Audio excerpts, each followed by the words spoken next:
महाराष्ट्रातील प्रसिद्ध PNG jewellers यांच्या अमेरिकेतील कॅलिफोर्नियामधील दुकानावर 20 पेक्षा जास्त लोकांनी दरोडा घालून 2 मिनिटात अख्खे दुकान साफ केले आहे। 12 जूनला दिवसा ढवळ्या 20 हून अधिक दरोडेखोरांनी हल्ला करत लूटमार केली।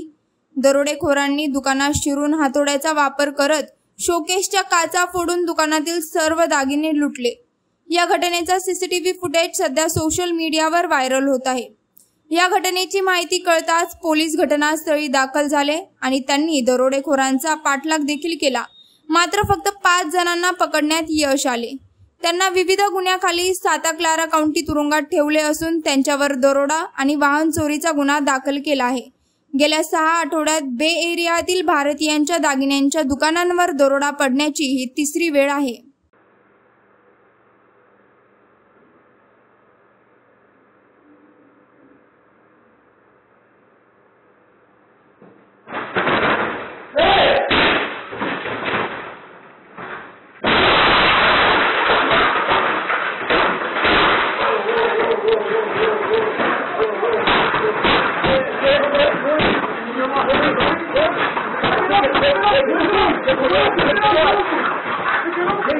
Get